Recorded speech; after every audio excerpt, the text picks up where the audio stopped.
And my presentation is on how to improve the standard of arts within a standardized testing situation, as Amelia presented before. So, I have a quote here, and it says, "A bird does not sing to answer questions. A bird sings because it has a song." And, in this case, every child has a song to sing. Is that true? Well, of course. But will they sing to answer questions like these? Well, of course not. However, this is only in a single situation.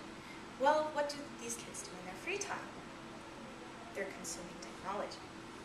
So, do you remember that time when you were once a child with vast amounts of time on hand, right? You were producing. You were creating forts. You were dressing up and acting like a diva, or you were just pounding out pots and pans and having impromptu jam sessions. It was great. Well, why is this type of producing important? What is the value in this? Well, I have a quote here from a past commencement speaker for Stanford University. And they said, "Arts is an irreplaceable way of understanding and expressing the world. There are some truths about life that can be expressed only as stories or songs or images. Art delights, instructs, consoles, and educates our emotions." So, in a way, arts are speaking about our emotions and how we relate to the world. So, where do kids get educated in the arts? Well, if they're not getting it at home in their free time and they're going to school, well, if they are not producing as much as they're consuming nowadays, what can we do to change arts within the standardized testing of schools?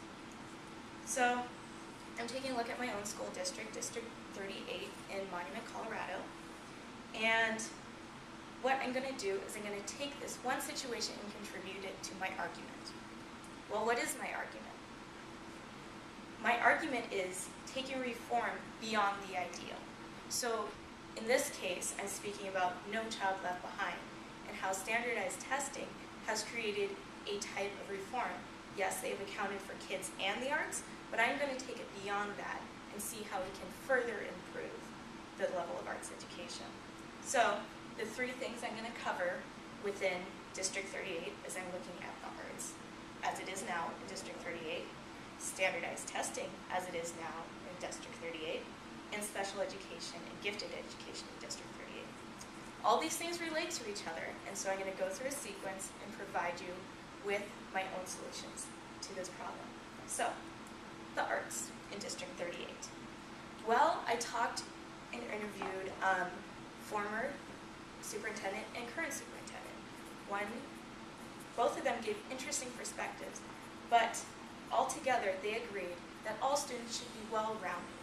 They want well-rounded students. So unfortunately this is cut off, but it gives every subject taught in school and how it contributes to kids finding jobs and succeeding in the world.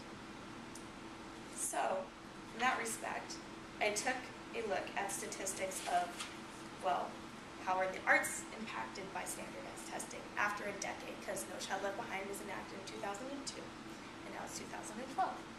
And as you can see from this graph, interestingly, the quantity of arts education has not changed by that much. So, however, when it comes to budgeting and the overall quality of arts, they're suffering because teachers are becoming part-time teachers. Well, art teachers are becoming part-time teachers now. And to understand this a little better of how there's not much of a difference in the quantity of arts, I'm going to take a time to look at standardized testing. So,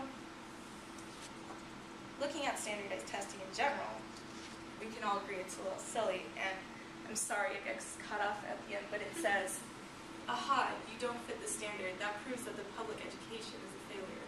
And then standardized testing, and these kids trying to fit their heads into square boxes and pegs. And so this is speaking to the fact that No Child Left Behind was put in place for states to create requirements that all students in public schools must take tests in to assess the quality of their education. So the the primary funding and attention of schools goes to literacy and math. So it does affect other programs such as social studies, sciences, PE, but in this case, I'm looking at the arts. So let's look at District 38.